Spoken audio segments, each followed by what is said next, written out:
guys, I'm Charlotte. Most of you'll know me from being a teaching assistant at Springside. I've been there for a very long time now, so I think a lot of you will.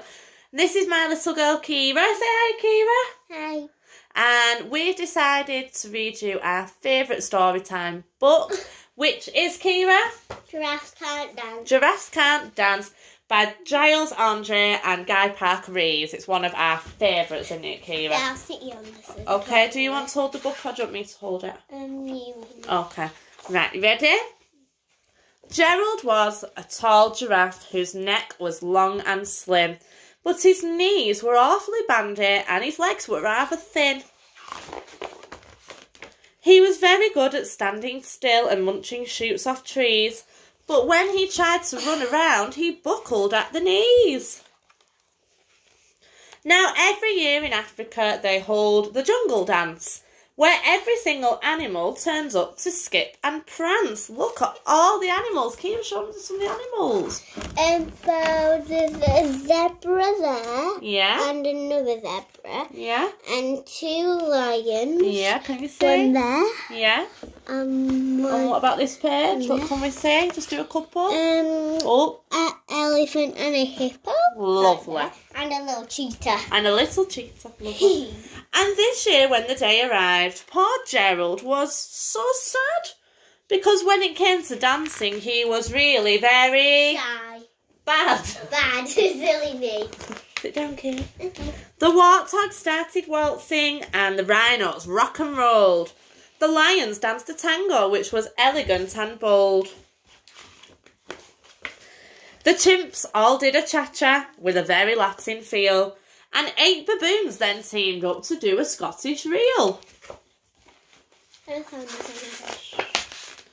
Gerald swallowed bravely as he walked towards the floor, but the lions saw him coming and they began to roar. Hey, look at clumsy Gerald, the animals all laughed. Giraffes can't dance, you silly fool. Oh, Gerald, don't be daft. Gerald simply froze up. He was rooted to the spot. They're right, he thought. I'm useless. Oh, I feel like such a clot. So he crept off from the dance floor and he started walking home. He'd never felt so sad before. So sad and so alone. Thanks, Kira. You're welcome, Nick. Then he found a little clearing and he looked up at the sky. The moon can be so beautiful, he whispered with a sigh. Excuse me, coughed a cricket, who'd seen Gerald earlier on. But sometimes when you're different, you just need a different song. Listen to the swaying grass and listen to the trees. To me, the sweetest music is those branches in the breeze. You being a branch? Right, enough now. So imagine that lovely moon is playing just for you. Everything makes music if you really want it to. With that, the cricket smiled and picked up his violin. Then Gerald felt his body do the most amazing thing. Yeah, okay, let's sit down now. Good girl. His hooves had started shuffling, making circles on the ground. His neck was gently swaying and his tail was swishing round. Look at that, he's having a good dance there. Oh, you look, I'm reading that bit there on the moon. He threw his arms out sideways and he swung them everywhere. Then he did a backward somersault and leapt up in the air. Gerald felt so wonderful, his mouth was open wide. I am dancing, I am dancing, I'm dancing, Gerald cried.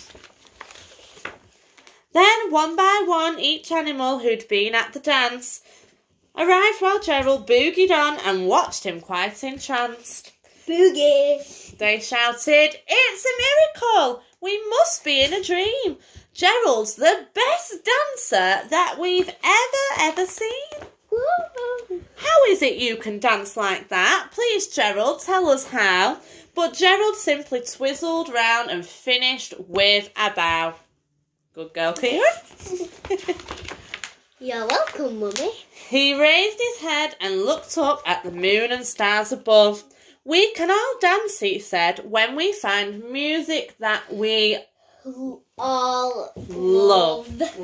So, thank you. Can you say thank you, Kira? Thank you. Thank you for coming and listening to our story. We hope you all stay safe and stay at home. Thank you, everyone. Bye-bye. Bye, guys.